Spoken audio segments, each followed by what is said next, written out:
Bienvenidos a Arta Migranta, un show acerca de arte, diáspora e identidad. Mi nombre es Sofía Pereda.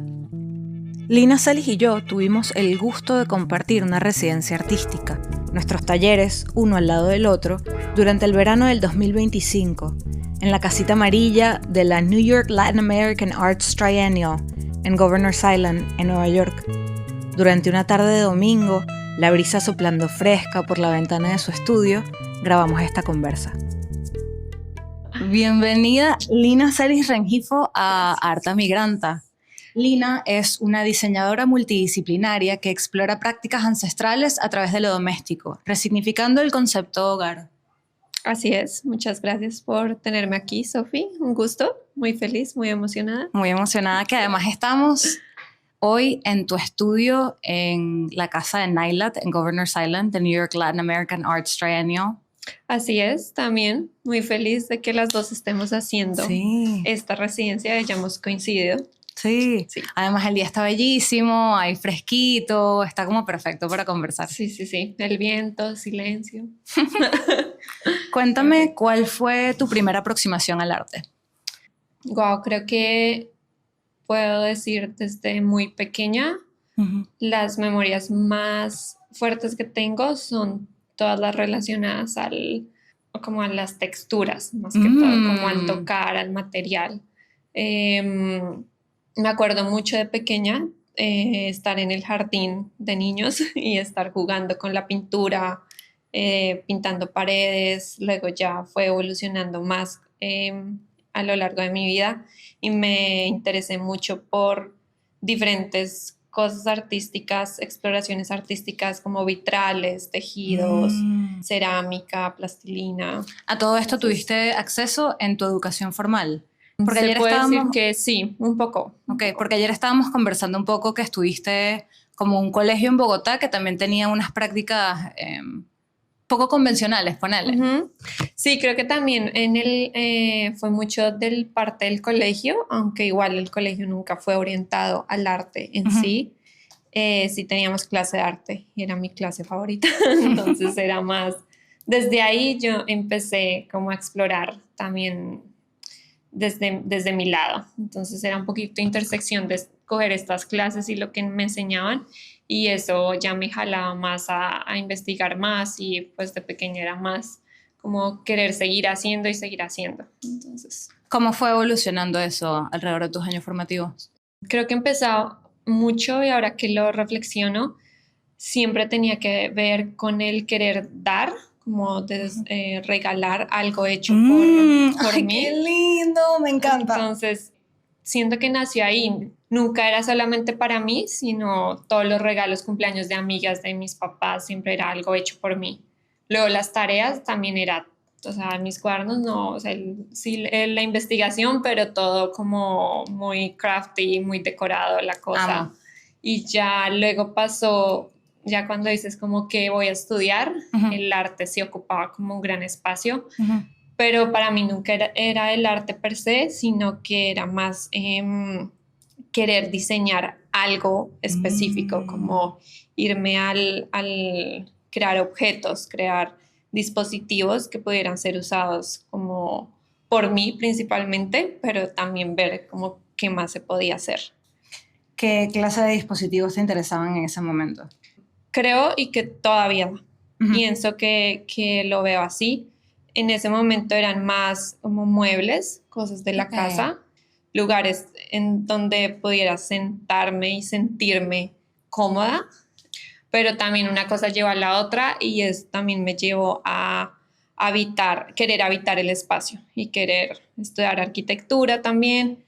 Y por otra parte, también siempre he tenido esta idea de querer habitar el cuerpo en la moda. Entonces, también me encanta. Están esas tres vertientes. Pero entonces te fuiste por arquitectura. Me fui por arquitectura. ¿Y en qué momento regresaste al hacer? Porque hablas además mucho como del craft, del oficio en sí. ¿O cómo se mantuvo eso mientras estabas como en esta educación formal que no era necesariamente tan cercana? Sí, creo que en ese momento que tuve que escoger, Tenía también muy claro que quería hacer ambas, pero tenía que empezar por algo. Claro. Empecé por arquitectura y ya hubo un momento en el que me sentía que me llamaba más que hacer planos o imaginar el espacio, porque es muy difícil saltarte de todo hacer planos a construir. Claro. Lo ves más materializado en objetos que haces. En ese caso, ya al final casi al final de la carrera dije como necesito un acercamiento más material y todo empezó con la arquitectura de barro, que me empezó a interesar mucho y eso ya saltó al arte textil y igualmente en la universidad me enfoqué como una opción en textiles. Ay, qué lindo que fuera una opción en la universidad además. La construcción en barro también fue algo que viste en la universidad. Sí, me encanta. Sí, exacto. O sea que hubo dentro de todo en esta educación formal como una mirada a los lados más tradicionales y ancestrales, puede ser. Exacto, y creo que aunque no era muy fuerte, no lo veías en todas las clases, claro, siempre era algo que me llamaba la atención y también como desde la parte de lo tradicional y lo sostenible de cierta forma y poder entender qué significa ser sostenible. Claro. Y creo que un poquito fue migrando hacia pues, la parte más textil. ¿Cómo te llevó esta idea de sostenibilidad alrededor de este cambio? Creo que también fue pensar mucho en el impacto que tenemos a la hora de habitar como seres humanos. Igualmente en la hora de pensar qué estamos proponiendo para ser construidos desde la arquitectura.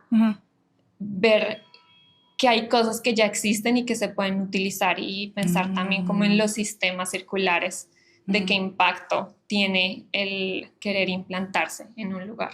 Claro. Entonces, ¿cómo se empezó a ver esto en tu trabajo textil? Creo que empezó ya más fuerte haciendo una mezcla de querer buscar y más que todo encontrar objetos que ya existían y qué podía hacer con estos objetos.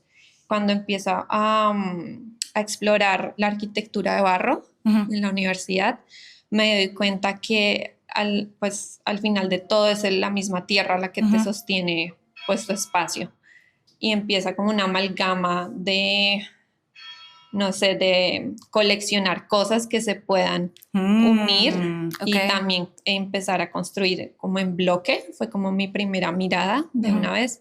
Empecé a hacer unos experimentos con papel reciclado. En mi casa, mi papá recicla mucho periódicos y los guarda y los guarda. Entonces siento que para mí fue como necesito hacer algo con esto. Claro. Como algo que tenga en cantidad periódicos. Sí. Entonces, y esto mezclado con barro, también como... Ok. Y ahí fue como un poco, ok, puedo crear cosas desde lo que ya existe. Claro. Y ya luego me desvío a lo que te digo, que volvemos un poco al principio, el habitar el cuerpo, cómo se habita desde el cuerpo, también empiezo a ver como el textil, como esa primera capa que nos cubre.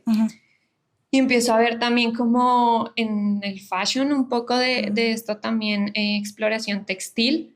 Que además es urgente, es una conversación urgente en este momento en el que es fast fashion y el fast fashion tiene el impacto ambiental que tiene. Exacto. Una de las primeras industrias contaminadoras, creo que después el petróleo nada más. Exacto, y la cantidad como no solamente como en contaminación de ambiente, sino todas las repercusiones que tienen en la labor. Claro. Sobre todo femenina en este caso. ¿En qué sentido?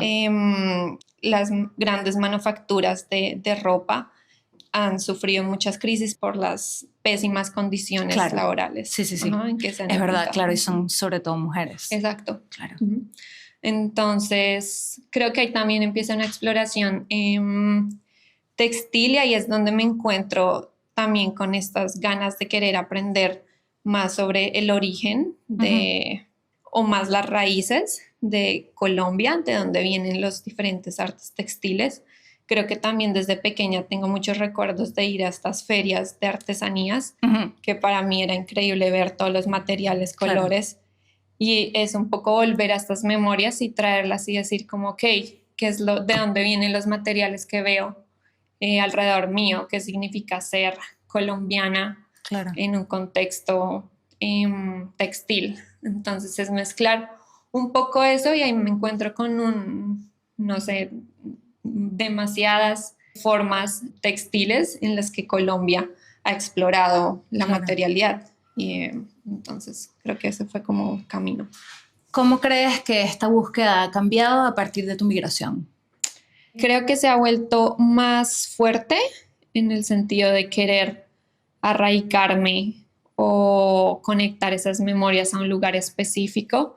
Y creo que al cambiar de lugar, de territorio, también cambias la mirada hacia lo que creíste que era tuyo, pero que realmente nunca fue tuyo. Si esto a lo que voy tratándome de explicar es que estando en Colombia lo que yo sentía era un sentido grande de pertenencia, pero casi que lo obviaba, como que estoy allá y lo dabas por sentado. Lo daba por sentado. Estando aquí, pienso que fue más fuerte el querer averiguar, ok, realmente qué son las cosas que me llevan allá, cuáles son las tradiciones realmente que quiero explorar. Claro. Tú además te viniste para estudiar. Para estudiar. Hiciste el máster textiles, exacto. Entonces también te estás haciendo estas preguntas a medida que estás obteniendo más herramientas para poder explorar lo que te está gustando. ¿Qué sucede entonces con tu arte en ese momento? Cuando me vengo acá. Sí, con el máster y como, como en esa etapa de transición, ponele. Creo que también fue encontrarme desde un punto diferente, viniendo desde la arquitectura y habiendo ejercido desde la arquitectura. Me seguía llamando el textil y el hacer con las manos, sobre todo, y tener un propósito al hacer, que creo que un poco lo perdía en proyectos que eran más ajenos o que no tenían conexión.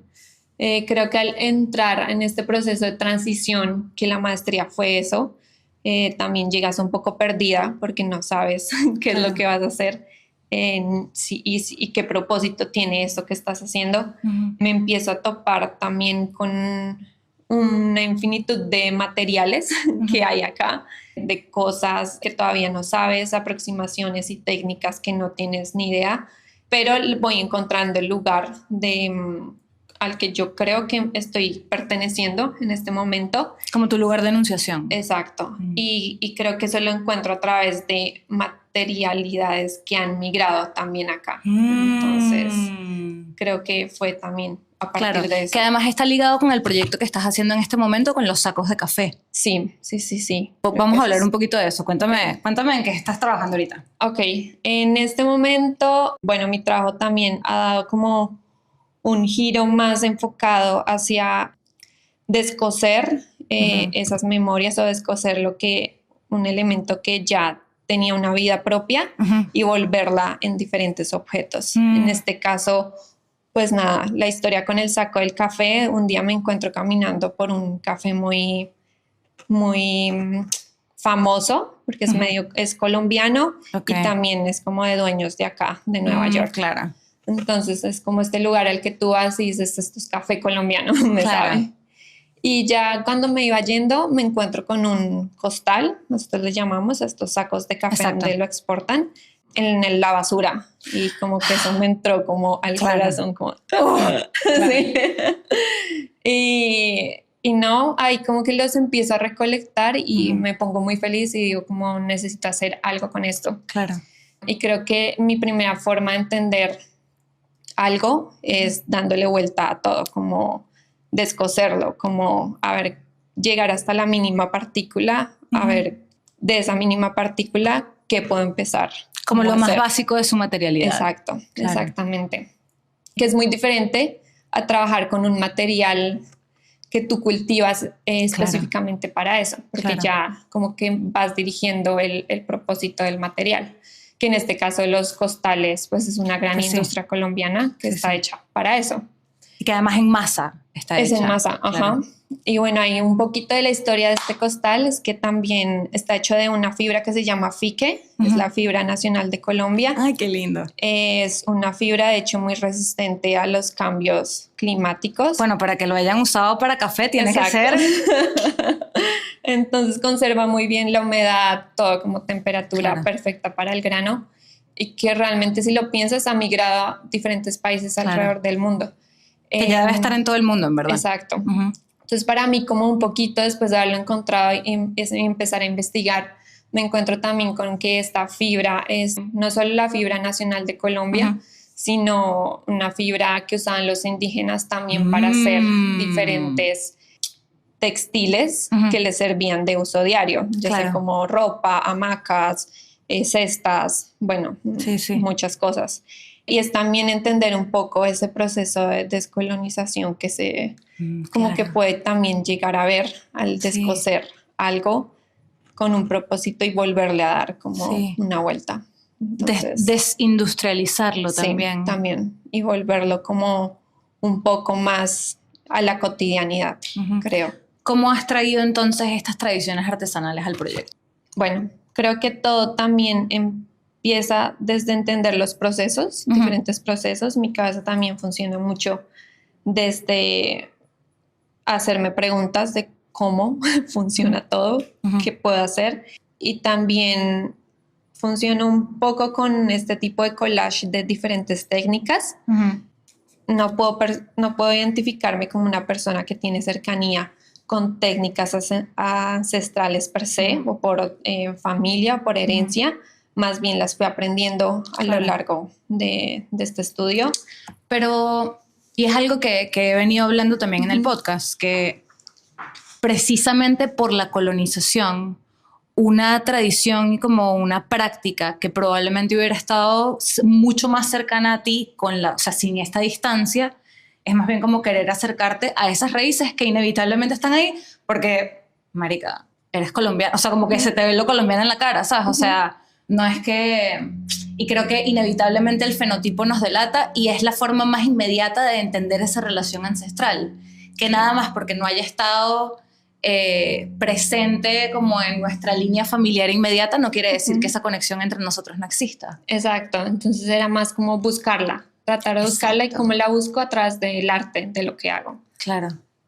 Que la encuentre directamente no lo sé, pero sí ha sido como una búsqueda de diferentes técnicas, empezar desde, para mí, como lo más cercano a casa, por decirlo así, son estos bordados como de abuelas, como estos, estos individuales o tapetes donde reposan las porcelanas, y eso me llevaba como directamente a casa, como ese sentimiento de las curvas, de lo delicado, pero claro, como cuando llegas a este material que si lo ves es más resistente, es muy resistente. Sí, no es nada como el algodón, como la sedita, no, es un material duro. Entonces era también como a través del, yo le digo, el calor de las manos, lo vas amoldando, como a darle como ese toque, por decirlo así, suave, pero que realmente el proceso que lleva termina siendo como de mucha fuerza. O sea, eres tú quien suaviza el material.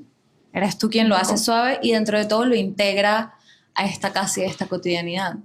Exacto. De una u otra forma, cuando ves, como me comentabas también, la pieza terminada, casi que te recuerda que como que siempre ha estado ahí, como que hace parte un poco. Total. ¿Qué técnicas estás usando en este momento? Ahora, técnica de rollo de cestería. Entonces es enrollar. Como lo que tenías acá. Sí. Okay, no, esta que... Ya. Que también es algo que yo identifico. O sea, a mí esto me lleva también a Venezuela. Ok, sí, muchas cestas. Siempre es como también la idea del, para mí, el eterno retorno, seguir. Y todo lo que hago siempre lleva al círculo de alguna otra forma, como es de volver, envolver, girar, como rotar.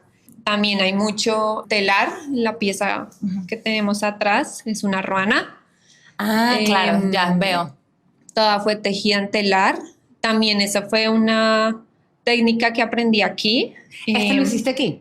Sí, lo hice acá. ¿Dónde sacaste el telar? En la universidad. Yo dije, marica, un telar de ese tamaño debe ocupar un montón de espacio. No, pero está dividido en piezas, la verdad. Claro, ya vi, que son entonces como piezas verticales largas. Sí, exacto. Claro. ¿Qué material es este? Ese sí es lana. Lana. ¿Y esto? Fique. Claro, pero igual estás usando el fique. Ok. Nice. Sí. Creo que no he podido casarme con una técnica. No me decido, no me gusta solamente trabajar con una técnica. también hay mucho bordado, mucho fieltro. Los bordados, te dije, creo que esa es mi parte favorita, también porque me lleva un poco de regreso al hogar. Okay. Como esta idea de decoración hecha en casa. Sí. ¿Sabes? Que no necesariamente se veía así, pero que era muy común como las prácticas de bordado, que es el alfabeto, que estaba como por ahí regado. También, sí, como que usabas esta tela de guía. Y que, ajá, total. Exacto. Entonces sí, es una variedad de técnicas, hago mucho tintura natural también. ¿Qué fue lo que te llevó a la tintura natural? Me llama mucho la atención que los colores se sentían muy artificiales, igualmente son artificiales. Claro. Hechos en laboratorio. Exacto. Sí. No es un color que realmente encuentres en la naturaleza como en sí. Y creo que también empezó por esta parte del desperdicio. Muchas cosas han nacido desde el desperdicio, de encontrar cosas que se dejan como botadas. Bueno, la semana pasada estabas usando cáscara de cebolla. Exacto. Entonces empezó más como por la misma búsqueda del costal. Y bueno, ya también en Colombia había hecho acercamiento a tintes naturales, pero específicamente aquí empecé a tinturar también con como el café después de que te lo tomas, con este desperdicio de café. ¿Como la borra de café? Sí, exacto. ¿Ustedes también le dicen borra? No. Pero es eso, como lo que sobra del café como mojado. Como los grounds. Sí, exacto. Sí, eso. Tinturar con café, y ahí empezó como entre una mezcla de tinturas, también los biomateriales, que fue como otra exploración de secar cáscaras de frutas que me comía, como que podía hacer con los desperdicios que yo misma generaba. Y también igualmente con los tintes naturales. Ligado además directamente a la sostenibilidad, como esta necesidad de integrar la sostenibilidad en el trabajo. Exacto.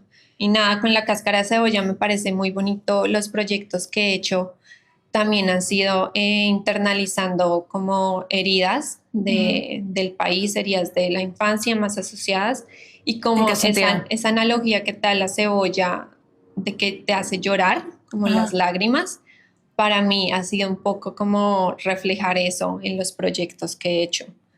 En este proyecto que ves un poco por piezas de bordados, es un conjunto de piezas hechas de pique, todas de cierta u otra forma tinturadas con cebolla. Este color es como entre morado y rosado, es bellísimo. ¿Eso es cebolla? No, ese es flor de Jamaica. Ah, verdad, me encanta, es mi color favorito. O sea, de todos los tintes, ese es mi favorito. Mentira, ese naranja también es bellísimo. Coño, en verdad, todos los colores. Pero es que eso, se ven como vibrantes y bellísimos combinados, además. Entonces, sí, creo que el color siempre ha sido como darle vida a un material que es como más neutro. Y el que está en rosado dice memoria oscilante, entonces como que habla un poco, pero está más escondido. Pero este dice pérdida irreparable. Sí. Pero entonces lo tienes de nuevo como en dos colores que no tienen demasiado contraste. Entonces desde afuera se ve como este adorno bonito para poner en la pared. Exacto. Pero si prestas un poco más atención, entonces sí se ve esta herida. Exacto. Esta es herida como también grande todavía.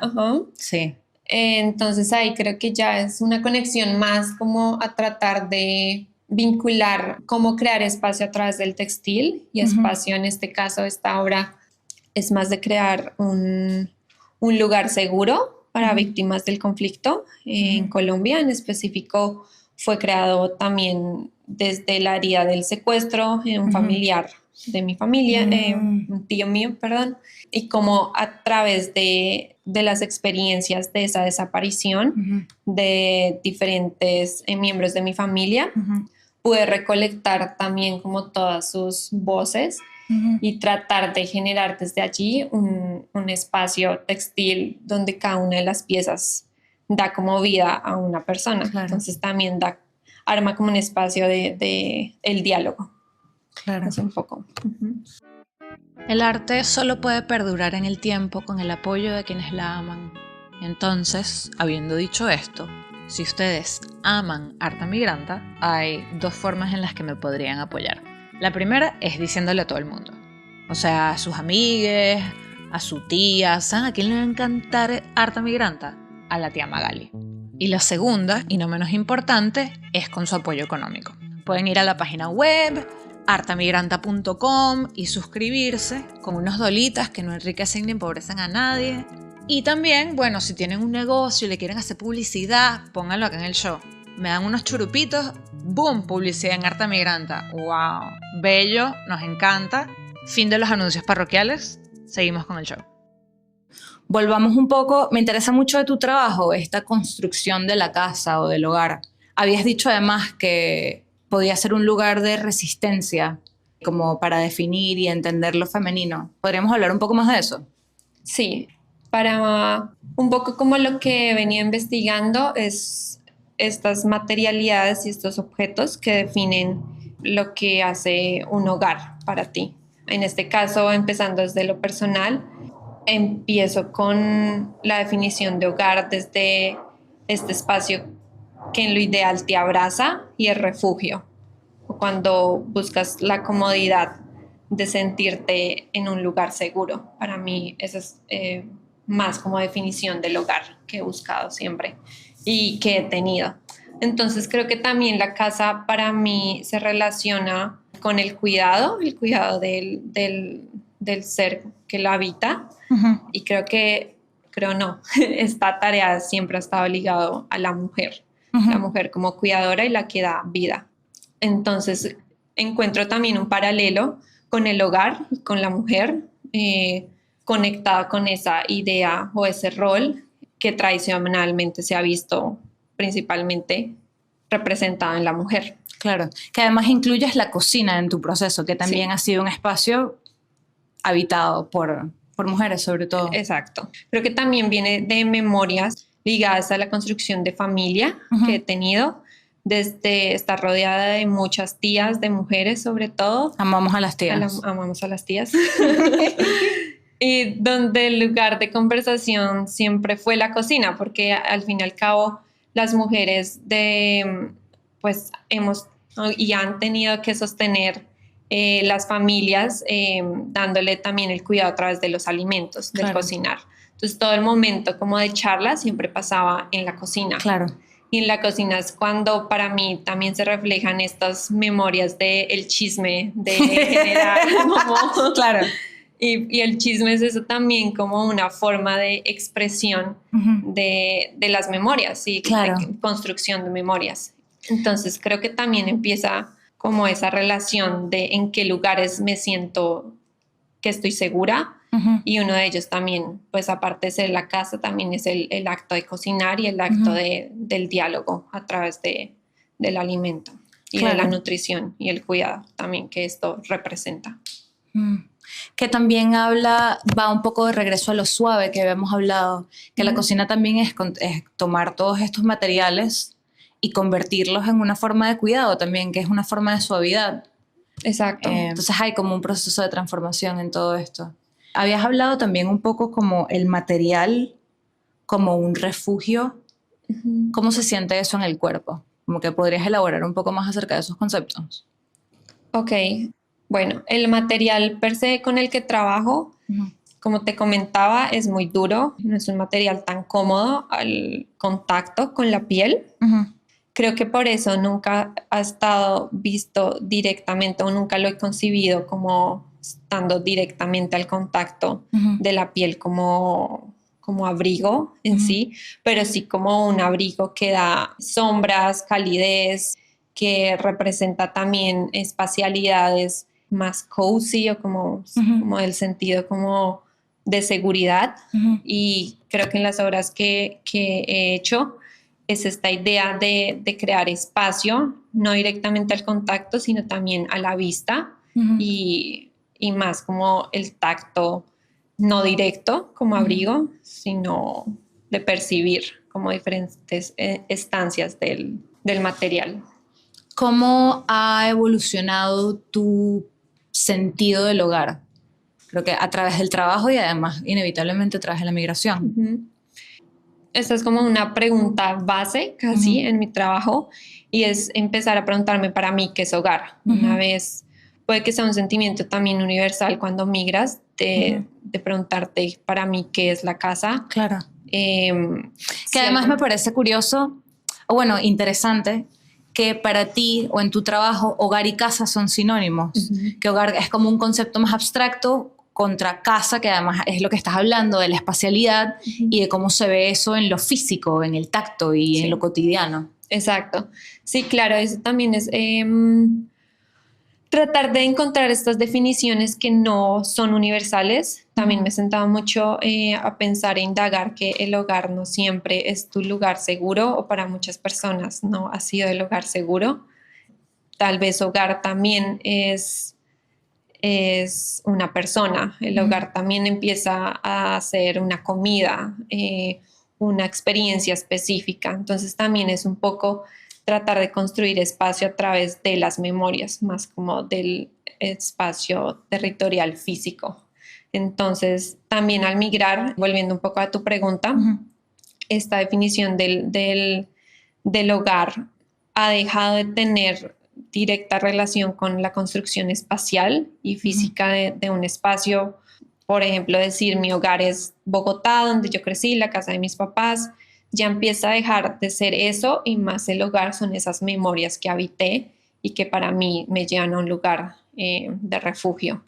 Entonces, un poco viniendo aquí es empezar a entender que la construcción de hogar también la puedo hacer yo desde esas memorias.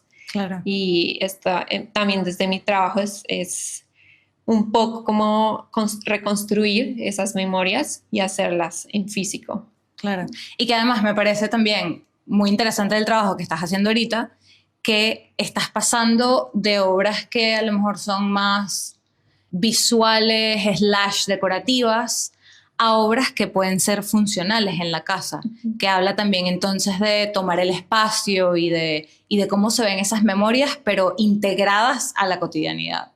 Exacto, sí, creo que totalmente. Empiezo a explorar también elementos muy comunes en la casa, desde lo textil, primero que todo, desde para mí esas cortinas que te dejan un poco pasar la luz, estas cobijas que te abrazan, que te calientan, empezar a encontrar también como el contacto de los objetos con los sentidos, es un poco también. ¿Cómo incorporas esta práctica en la cotidianidad? Bueno, en momentos en los que no tienes un espacio como este, ponele, un estudio dedicado. Ok, lo dices más como también A la hora de crear, exacto. Sí, creo que mantener una práctica artística constante es un compromiso e incluye como una rigurosidad y una disciplina que son complicadas. Entonces, me da curiosidad cómo tratas tú de priorizarlo en el día a día o eso, en tu día a día fuera de una residencia de este tipo. Ok, siéndote sincera, sí es difícil, como tú lo mencionas, sobre todo porque el quehacer o el arte en sí, aunque haga parte de mí, también no muchas veces es considerado como prioridad en el día a día de tu cotidianidad. Entonces creo que sí es un esfuerzo darte minutos, horas al día, a la semana, en las que he podido como decir, para mí esta conexión es muy importante para yo poder seguir siendo persona, poder seguir haciendo la cotidianidad, claramente. Claro. Entonces creo que también ha sido un poco de darle prioridad, un poco al quehacer, que también trae bienestar de una cierta forma. Y creo que no específicamente lo hago constante de la misma forma, sino que trato de hacerlo también en diferentes técnicas y las técnicas que más siento en el momento que me están llamando. Claro. Hago mucho también acuarela. Ah, bueno, tienes aquí un poquito de acuarela en la pared con la receta de la arepa de queso. Exacto, creo que también... La arepa colombiana de queso. Por favor. Creo que una de esas formas, como que la más fácil para mí es la acuarela, casi que la puedes llevar a todas partes. Claro. Y también me ayuda mucho a imaginar, también por su textura, casi como que es lavada, a imaginar como diferentes capas textiles que también puedo seguir creando y llevando como casi como un diario. Creo que luego también está muy fácil para mí el crochet. Creo que es algo como que puedes sacar y lo haces en cualquier momento y se guarda. Y también es una labor como de reconectarte y dejar fluir. Como que trabajar con las manos. Trabajar con las manos. y estábamos hablando, de hecho, con Vanessa, otra persona que está haciendo aquí la residencia. Creo que a la hora que encuentras como esa herramienta, no quieres parar, sigues, Claro. sigues. Sí, total. Entonces también es una forma bonita de conectarte y decir como, ok, este es el momento para mí, como introspección, por decirlo así. Claro. ¿Tienes algún ritual o un hábito alrededor de este proceso? Sí. ¿O una herramienta? Una herramienta que haga. ¿Como un consejo, dices, o como herramienta? Sí, algo que te haya funcionado o que te funcione a ti en el proceso creativo. Una Okay. herramienta, un hábito, un ritual, whichever resonates with you. Ok. Creo que también confieso que nunca he sido tan organizada en la constancia de la misma herramienta o el mismo hábito, pero sí me ha servido mucho. Cargo con muchas agendas, siempre como a escribir. Como una especie de diario. Como una especie de diario, Okay. pero no es el mismo diario nunca, no es el mismo, como que la voy cambiando a mí, como que más de interesarme que sea consecuente o que pueda seguir los pensamientos en secuencia. Me interesa más poderlos plasmar y que no se queden solamente como en mi cabeza. Entonces cualquier papel, ya cuando lo escribo, ya se vuelve para mí real o que existe y que voy a hacer. Entonces creo que ese ha sido como un buen hábito, y a veces también lo hago en el celular cuando no hay pues nada. Sí, las notas están siempre ahí disponibles. Exacto, entonces creo que es también una forma de volver, ok, esta idea la tuve ya y ahora sí lo plasmo en acuarela y luego ya me siento como esto es posible, no es posible. Y también es otro hábito que me ha servido mucho, ha sido nunca parar de experimentar. Claro. Como que puede que en este momento esté trabajando con fique, con café, pero no sé, un día estoy cocinando en mi casa y sobran las cáscaras de huevo, ok, ¿qué puedo hacer con esto? Un día me puse como a machacarlas y hacer como bolitas para joyería, entonces creo que es como el seguir también, como volverlo forma de juego un poco y como de laboratorio, como eso ha sido. Exacto, como un parque de diversiones of sorts. Sí, un playground. Entonces, no sé, a veces en mi casa me da mucha gracia esto porque yo suelo tener cosas muy random como por ahí colgándose o secándose, como hojas de plátano secándose, oliendo. Entonces creo que así funciona. Nice. ¿Qué tipo de arte te inspira? Me inspira mucho el arte que te dan ganas de tocar. Como amo. Creo que para mí, y algo que ha pasado mucho con la gente que visita mi estudio, como que se quedan viendo mucho las piezas y siempre hay una invitación a tocarlas porque eso es lo que a mí me gusta. Entonces creo que además creo que una de las primeras cosas que te pregunté, ¿puedo tocarlo? Sí, exacto. Y yo claro que sí, como que amo. Exacto. También mucho la escultura me acerca mucho también por la dimensión corpórea que tiene. Claro. Entonces creería que estos dos artes. Y recientemente también encuentro en las recetas, entonces es una forma en lindo, la cocina. Como cocinar. Sí, sí. ¿Quiénes son tus mayores inspiraciones en este momento o alrededor de tu proceso so far? Creo que también la obra de Olga de Amaral, colombiana, también trabaja mucho con el textil. Ha sido como una de las fuentes de inspiración también como más cercanas.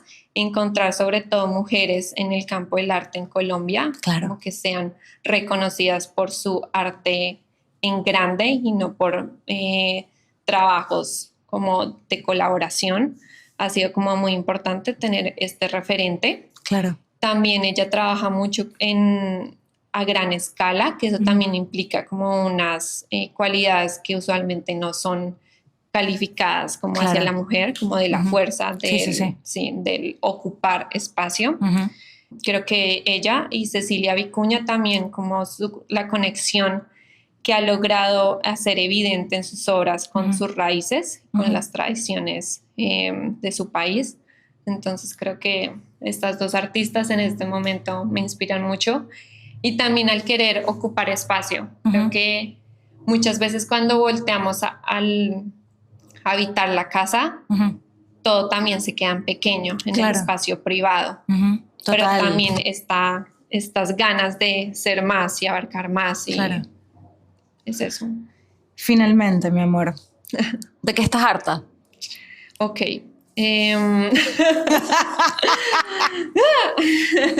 La pregunta, creo que estoy harta, cansada también de pretender que quererme vender como, bueno, no vender, como querer que la gente piense en mí como una persona que solamente es tierna, sensible, suave. Sí. Y creo que también ha sido una lucha porque mi trabajo de cierta forma como que Claro.